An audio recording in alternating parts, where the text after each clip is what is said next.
Bonjour à tous, c'est Dan. Et le petit yaourt.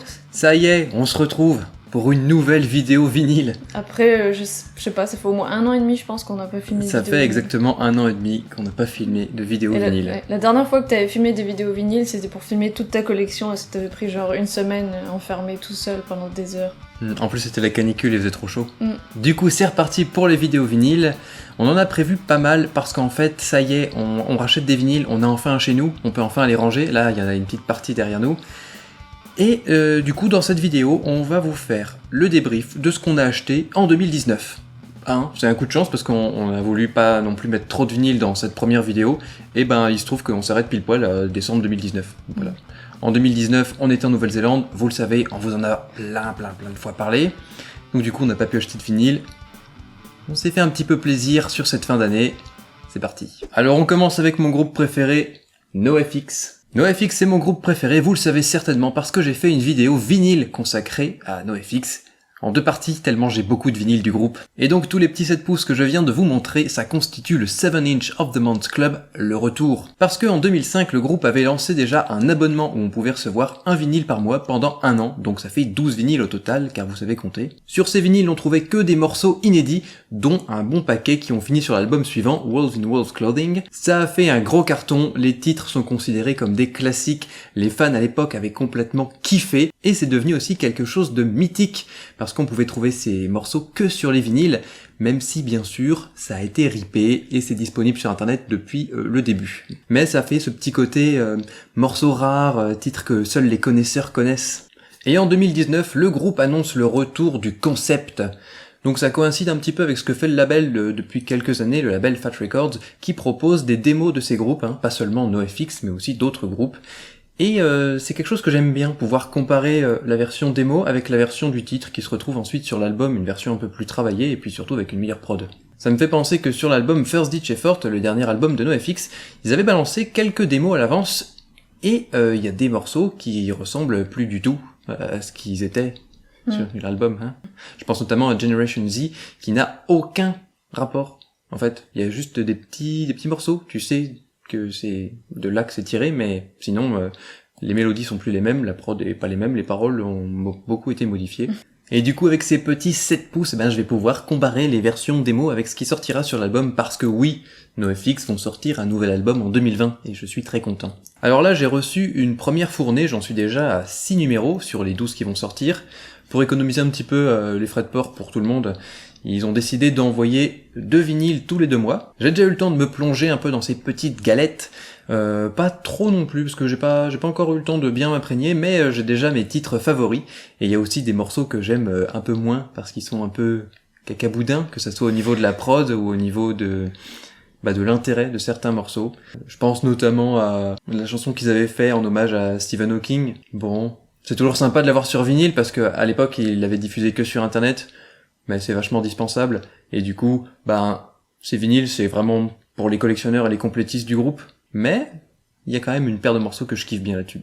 Ah oui, et puis toutes les pochettes sont dessinées par des fans. Ils ont fait un petit concours, et du coup, les meilleures pochettes sont sélectionnées pour être, porteuses des galettes. Et au dos, il y a des pièces d'un puzzle, et à la fin, on peut rassembler tous les vinyles, et puis ça fait un dessin en plus. C'était déjà comme ça avec le premier abonnement aussi.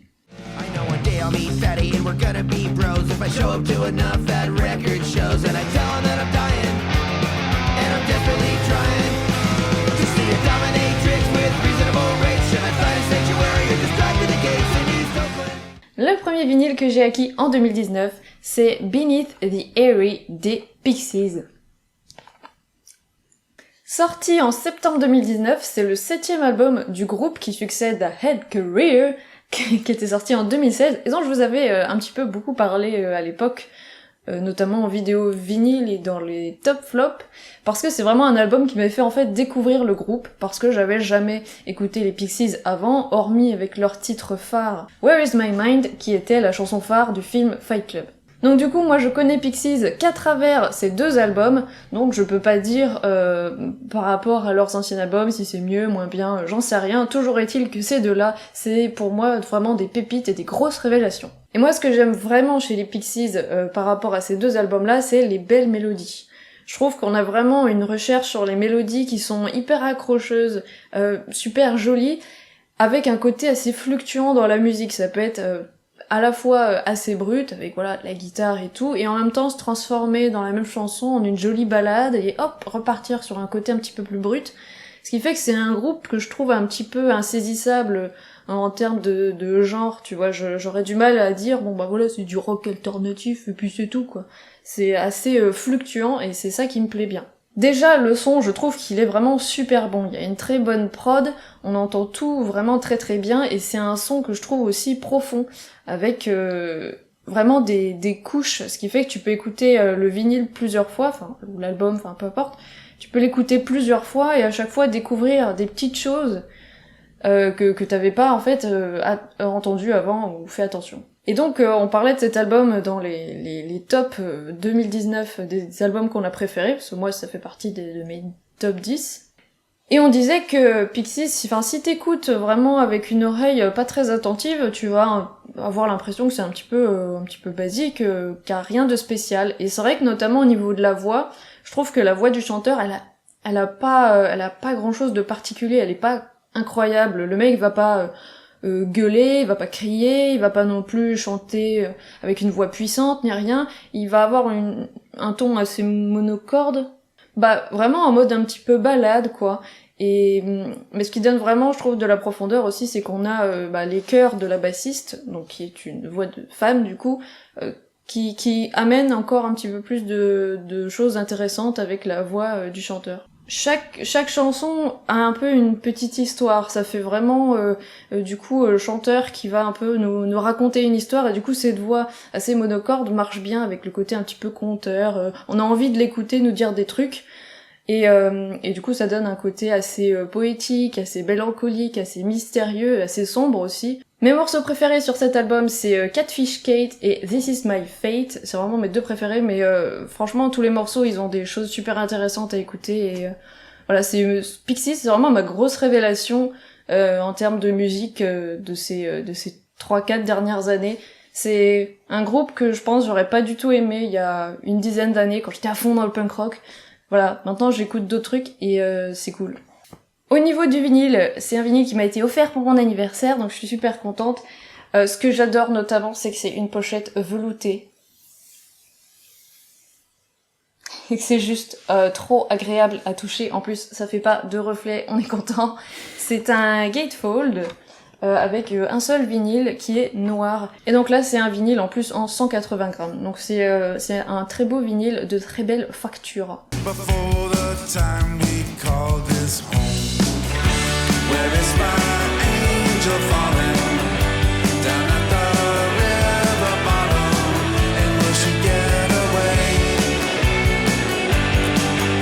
On passe maintenant à l'album de Coky the Clown qui s'appelle You're Welcome. On replace un peu le contexte. Fat Mike, le leader et chanteur du groupe NoFX dont je vous ai parlé précédemment, a sorti un album solo sous les traits de son alter ego Coky the Clown. Alors Coky the Clown, on avait déjà un peu entendu parler parce que NoFX avait fait une chanson et un EP qui est dédié à cette chanson, Coky the Clown, et on avait pu un peu découvrir ce personnage, cette espèce de clown triste avec son maquillage qui boude et sa fleur qui, au lieu de vous éclabousser de l'eau, vous éclabousse de la coke au visage. Et ensuite, on a revu une paire de fois le personnage, notamment en concert, où Coky the Clown a donné quelques représentations plutôt acoustiques du coup, et pendant lesquelles en fait il utilise le personnage de Coky comme d'un défouloir pour parler des trucs sombres et des trucs dégueulasses qui arrivaient dans sa vie, qu'il a vu, qu'il a fait. Et on n'est pas sur de l'artiste un peu torturé qui veut parler de la mort et des choses pas très cool en utilisant une licence poétique. Non, là c'est sans filtre, c'est dégueulasse, c'est malsain, c'est sale, et ça fout le gros cafard. Bref, même en concert, il se cache pas, et il va par exemple parler de la fois où il a vu une fille se faire traîner de force pour aller se faire violer dans une pièce, et lui il est resté comme ça immobile, figé, sans pouvoir bouger, sans pouvoir l'aider parce que sinon il se faisait défoncer la gueule. Voilà, la joie de vivre. Ensuite, le personnage de Coky a un peu disparu des radars, le temps pour Fat Mike et NoFX de sortir une paire d'albums, pour Mike de sortir son musical, qu'il a sorti notamment à Broadway, mais aussi en version album punk rock. Il a aussi fait la BO d'un film porno, bref, plein de choses. Ce mec est hyper prolifique. Mais dans tous les projets dont je viens de vous parler, on ressentait cette volonté d'aborder des sujets plus personnels et plus intimes, et il a fait aussi un énorme travail sur lui-même pour changer, parce que il ne s'appréciait plus tel qu'il était, et il a voulu aussi assumer certaines autres facettes de sa personnalité. Avec cet album, You're Welcome, c'est un peu la synthèse de tout ça, et en plus c'est un gros exutoire. Il lâche une bonne grosse chier de trucs sombres, des événements auxquels il a assisté, et de toutes les séquelles que ça lui a laissé. Notamment, il a assisté à des overdoses d'amis très proches, des tentatives de suicide, parfois ratées, parfois réussies. Il aborde plein de trucs, il parle de lui, de sa vision qu'il s'est complètement tordue du monde, il rend hommage à une amie décédée, il va aussi parler de tous les gens qui lui ont cassé les couilles, notamment des amis qui l'ont trahi et des gens qui lui disent qu'il devrait être différent et qu'il devrait essayer de faire plus de trucs comme ça et pas comme ci. Et c'est vraiment très poignant. Il parle aussi du jour où sa mère, qui était atteinte d'un cancer, il a dû la tuer lui-même parce que les substances qu'ils lui ont données à l'hôpital ne fonctionnaient pas et elle est restée 48 heures comme ça sans mourir. C'était horrible. Du coup, il raconte ça dans une chanson. Alors même si c'est le chanteur de NoFX, niveau musique, on est loin du punk rock hyper rapide. On est plus sur un truc un peu jazzy, un peu cabaret, baroque, cirque triste, ce genre de mélodie. Il y a beaucoup d'instruments, je pense notamment des cordes comme des violons, violoncelles, il y a de la clarinette basse, mais aussi des cuivres et des percussions hyper variées, et tous ces petits instruments et ces petites sonorités, ces petites touches, c'est des trucs qu'on entendait justement sur les projets récents de NoFX, mais à dose microscopique, donc c'est sympa de retrouver tout ça, mais version complète plus travaillée. Donc ceux qui recherchent du punk rock, c'est pas par là qu'il faut aller, mais on en retrouve quand même sur le dernier titre qui s'appelle justement Punk Rock Saved My Life, où il y a un passage bien rapide, comme on aime. D'ailleurs, il s'est entouré de beaucoup de musiciens de la sphère punk rock pour enregistrer cet album, notamment Travis Barker, le fameux batteur de Blink-182, qui est un batteur hyper renommé dans le monde du punk rock et même du rock en général. On retrouve aussi des têtes connues comme Karina Dinaik, qui officie maintenant d'ailleurs dans le groupe NoFX, ou le chanteur de Holman Markley, qui font des voix secondaires, et surtout, il a bossé avec pas mal de musiciens, mais en particulier avec Baz de P.O. Box, le français. Donc Baz, c'est celui qui avait composé justement la version symphonique de The Decline, un morceau phare de NoFX, et c'est cool de le retrouver. Il a beaucoup travaillé avec Fat Mike sur cet album pour faire pas mal d'arrangements. Donc ce vinyle est sorti en avril 2019, et il est limité à 1414 exemplaires, et il est rouge, avec des éclaboussures blanches. C'est joli, hein. Et en plus, l'artwork, là, il est différent de la version CD. Donc voilà, c'est cool. Petit artwork alternatif. Since she go out 5 nights a week, she got me my own TV. I found her porn and sex toys, and began to realize then, after she'd cooked dinner, she'd go out to fuck older wealthy men. Le prochain album que je vais vous présenter, c'est Joanne de Lady Gaga. J'ai toujours plutôt bien apprécié Lady Gaga avec sa pop hyper dance, hyper accrocheuse, mais l'album qui m'a vraiment foutu une grosse claque, c'est celui-là, c'est son 5e album, sorti en 2016, et qui a vraiment pour particularité d'être vachement moins dance, vachement moins avec un son synthétique, mais quelque chose de plus chaud, de plus traditionnel, plus country, plus blues, plus jazz, bref vraiment plus chaud, plus acoustique et surtout porté par la voix hyper puissante et aussi pleine d'émotions de Lady Gaga. Et vraiment c'est un album que je trouve complètement ouf, il y a absolument rien à jeter. Il y a peut-être une chanson que je trouve un poil en dessous, mais tout le reste c'est que des tubes. Lady Gaga, c'est évidemment en premier lieu une voix hyper puissante et hyper maîtrisée, et ça on le voit vraiment super bien dans cet album, puisque la voix est vraiment mise en avant. Et dès le premier morceau, Diamond Heart, on est tout de suite scotché par la puissance de la voix de Lady Gaga, mais ce que j'aime bien, c'est qu'elle en fait pas trop. Elle va pas faire que gueuler sur la chanson Diamond Heart, par exemple. Elle va réussir à moduler, à avoir des passages un petit peu plus dans l'émotion, un petit peu plus délicats, plus doux, et c'est ça que j'aime bien. C'est vrai que moi sinon j'aime pas les chanteuses à voix qui sont tout le temps au taquet pendant 3 minutes 50, moi j'aime bien qu'il y ait un peu de la fluctuation. Donc sur le morceau de Joanne par exemple, elle va vraiment chanter tout en émotion, et puis on a sur le morceau Angel Down vraiment un mix des deux avec de l'émotion et tout d'un coup paf, la grosse voix hyper puissante qui t'embouche un coin, et voilà, ça On voit que c'est hyper maîtrisé et ça c'est vachement bien. Et du coup, si on a vraiment tout ce travail sur l'émotion dans la voix, c'est assez authentique parce que c'est un album qui est vraiment personnel et émouvant pour la chanteuse. D'ailleurs, je vous invite à regarder le documentaire Netflix qui s'appelle Lady Gaga 5'2", qui est un documentaire qui montre justement comment elle a fait cet album en fait, puisque du coup on se rend compte que avec cet album elle a vraiment voulu rendre hommage notamment à une de ses tantes qui est décédée genre super jeune, je sais plus à 18-19 ans, quelque chose comme ça, la fameuse Joanne pour laquelle elle a fait cette chanson et du coup donné le nom de cet album. Du coup ça nous donne des titres hyper émouvants comme Joanne dont j'ai parlé tout à l'heure, mais aussi Million Reasons qui au bout de la 300e écoute me donne toujours des méga frissons et envie de chialer à chaque fois. Et du coup cette voix vraiment puissante, elle est mise en avant et sublimée par des instrus plutôt jazzy, blues et country comme je l'ai dit tout à l'heure, et surtout des instruments qui ont été joués par pas des musiciens de merde. Déjà, on a Joe Shom, le leader, chanteur, guitariste des Queens of the Stone Age, qui vient faire un petit peu de guitare sur quasiment tous les morceaux. On a Brian Newman, qui est apparemment un musicien de jazz que, évidemment, je connais pas du tout, parce que je connais absolument rien au jazz, qui vient nous faire de la trompette, donc j'imagine que c'est un mec pas trop dégueu non plus. On a un petit caméo de Sean Lennon, le fiston de John Lennon, à la guitare sur un morceau. Et puis au niveau voix, on a aussi un featuring sur la chanson Hey Girl avec Florence Welch, qui est pareil une chanteuse à voix mais très particulière, et qui est donc la chanteuse du groupe Florence and the Machine, un autre groupe que j'aime beaucoup. Et ce duo fonctionne vraiment très très bien, il y a vraiment une alchimie entre les deux qui est top. Puis voilà, c'est un morceau un petit peu...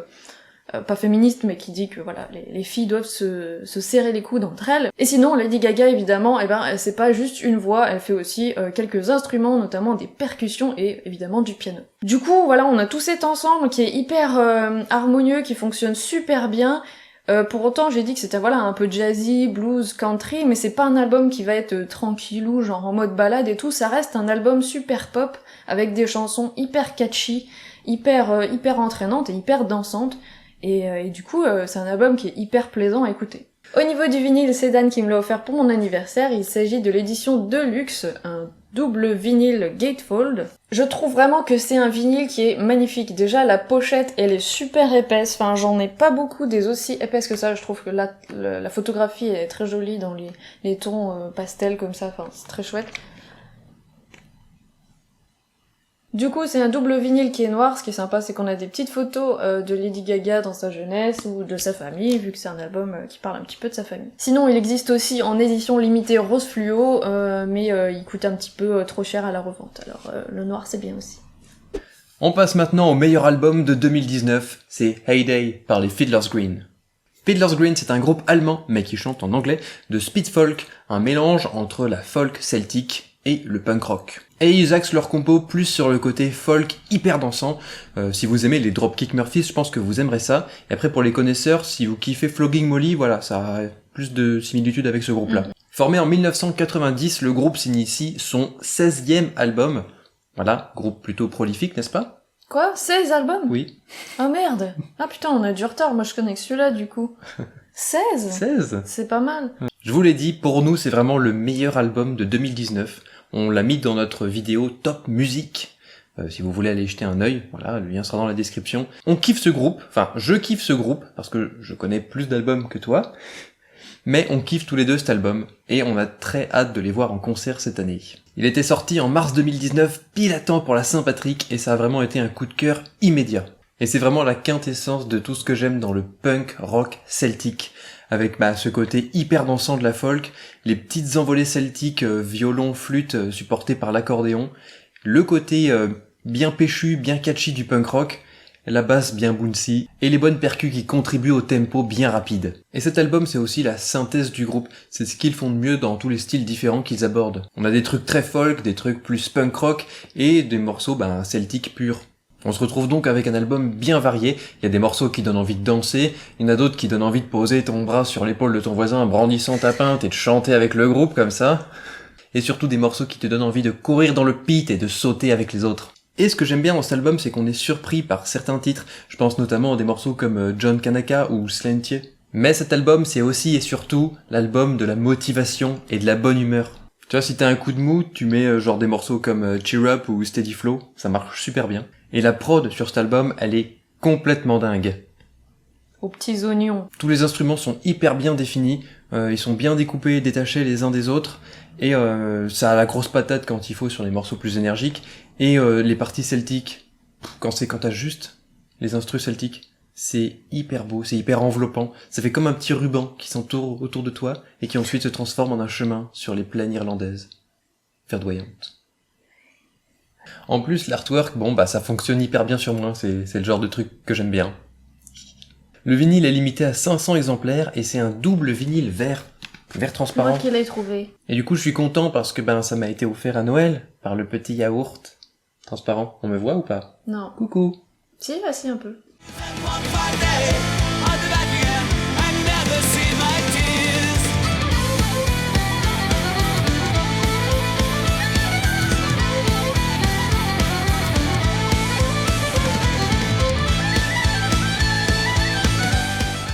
On continue avec le premier album du duo Bones.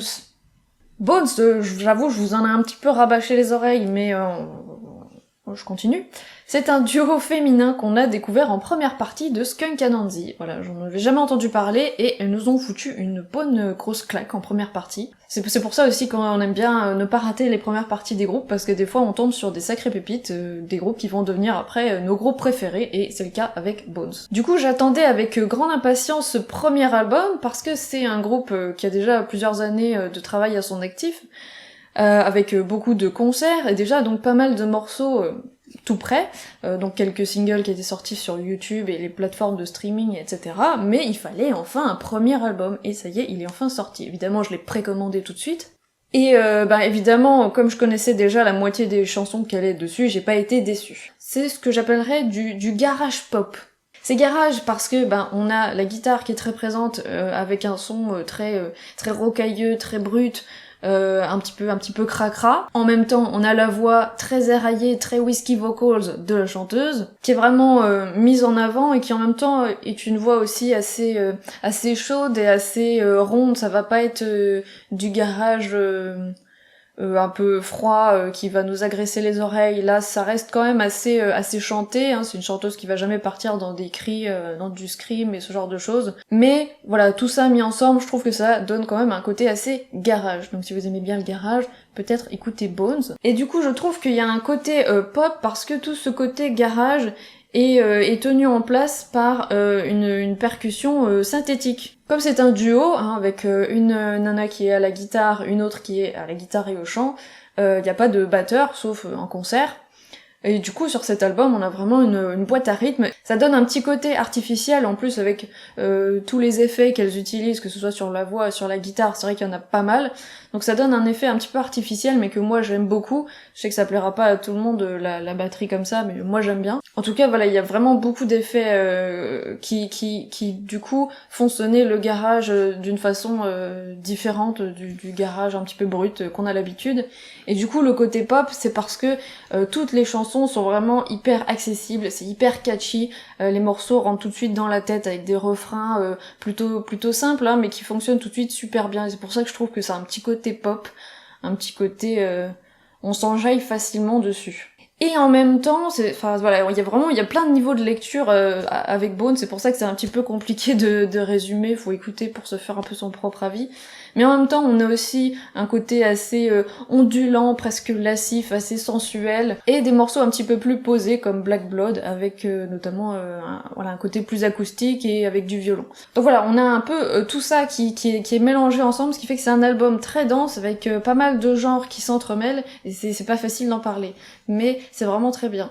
Du coup, la guitariste principale, Carmen Vanderberg, elle est vraiment assez talentueuse, et ça on l'entend notamment dans la chanson Skeleton. Du coup, ce que je voulais dire, c'est que avant cet album, Bones a sorti un album, mais avec un autre artiste, un grand guitariste, le fameux Jeff Beck. Elles ont écrit un album pour lui, et elles ont vraiment travaillé avec lui, c'est en fait vraiment leur premier album, et donc c'est vraiment quasiment que de la guitare. Et je vous conseille d'aller écouter l'album parce qu'il est très très chouette quand il était sorti il y a quelques années. Une petite anecdote sur cet album, on a une reprise, c'est la chanson I'm Afraid of Americans, et je savais pas du tout que c'était une reprise parce que je suis un peu une grosse quiche et que je connais pas très bien David Bowie. Et c'est une chanson de David Bowie qui avait été composée en 97 par Brian Eno et Trent Reznor de Nine Inch Nails. Voilà, juste ça. Donc je savais pas du tout, donc je suis allée écouter, et je préfère vachement cette version de Bones, forcément, parce que elle est un petit peu plus actuelle, un petit peu plus sympa à écouter que celle de David Bowie, que je trouve un petit peu, pas kitsch, mais elle fait très années 2000, je trouve. Enfin, c'est un album que j'aime vraiment beaucoup, et qui peut être sympa à écouter en buvant un petit whisky, en fumant un petit cigare. Donc ça vient de chez Sumerian Records, et c'est une jolie version noire et blanche qui fonctionne bien avec l'artwork et puis avec quasiment tous leurs clips qui sont beaucoup noir et blanc ou voilà très contrastés. Donc voilà, je trouve que c'est un joli vinyle. Et le petit bonus sympa, c'est qu'on a aussi la partition à la guitare de la chanson Girls Can't Play Guitar. Donc voilà, enfin je vous en ai parlé de cette chanson quand j'ai fait mon top, je vais pas revenir dessus, mais voilà, je trouve ça assez marrant comme chanson. Et dénonciatrice de clichés sexistes.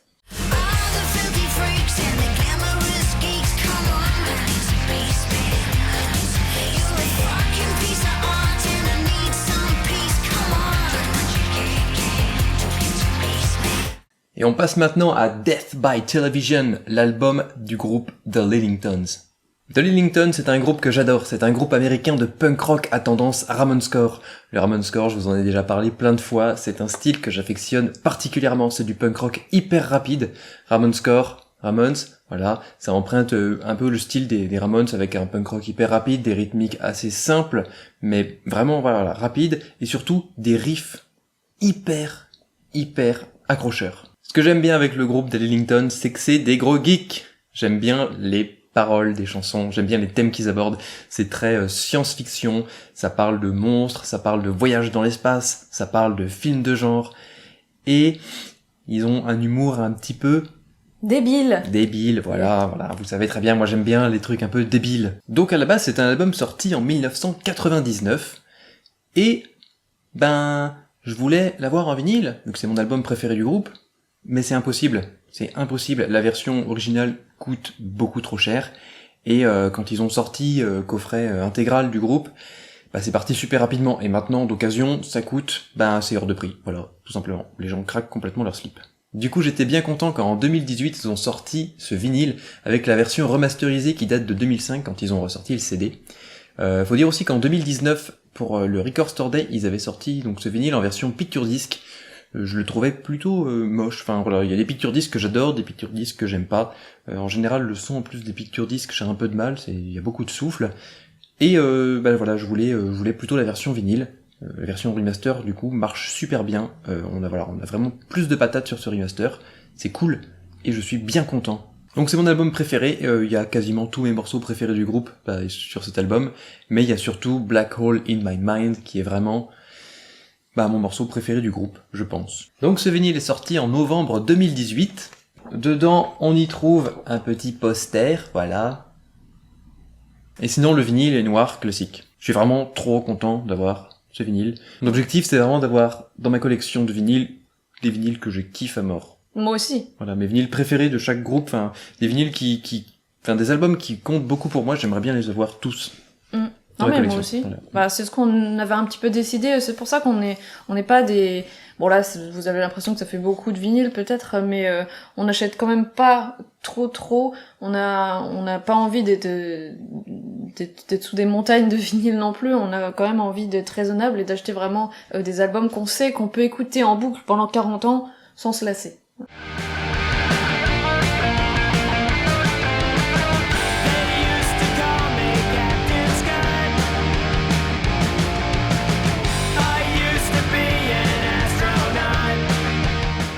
Et enfin, le dernier vinyle, c'est Frankenstein de No One is Innocent. Et c'est un achat commun, donc il va dans notre collection commune à nous deux.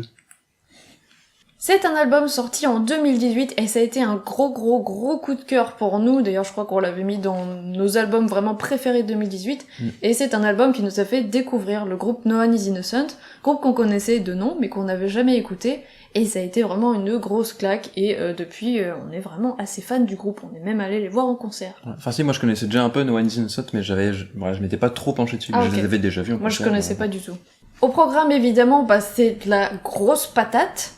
Avec un mélange entre un punk à la française, un petit peu à la Tagada Jones, et Rage Against the Machine. Ouais, il y a un fort côté Rage Against the Machine, pour toute la structure des morceaux, le son de la guitare.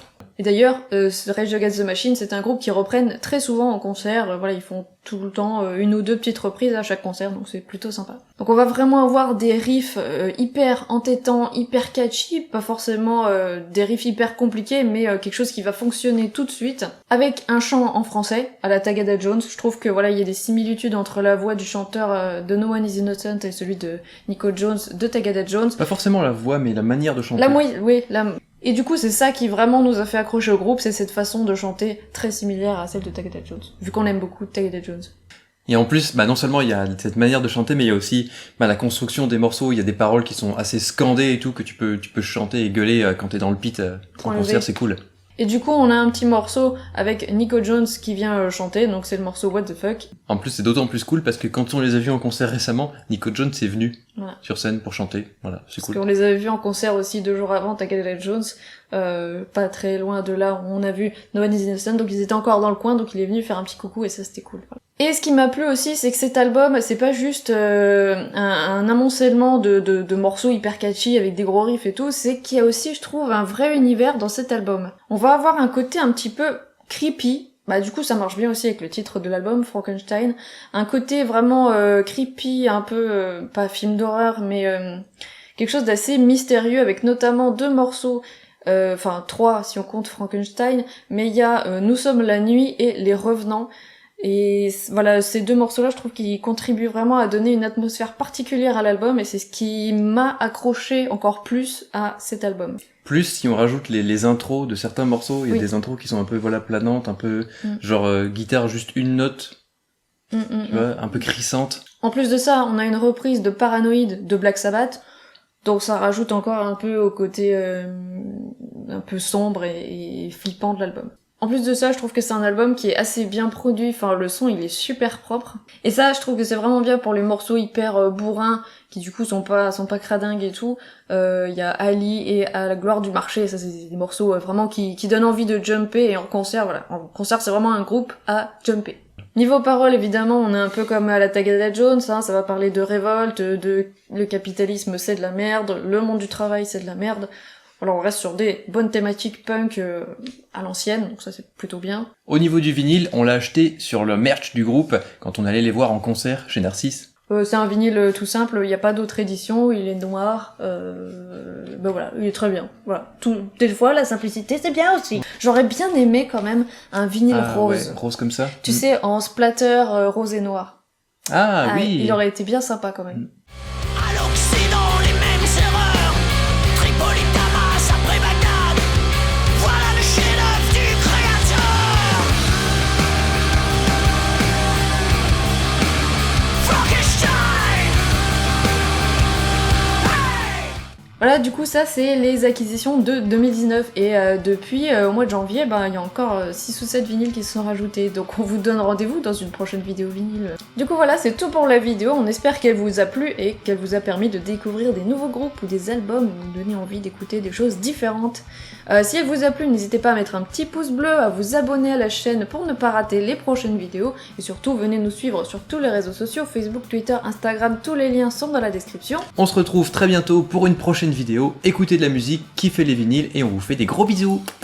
Vous savez certainement parce que j'ai vu une vidéo... Oh mais non. C'est parti.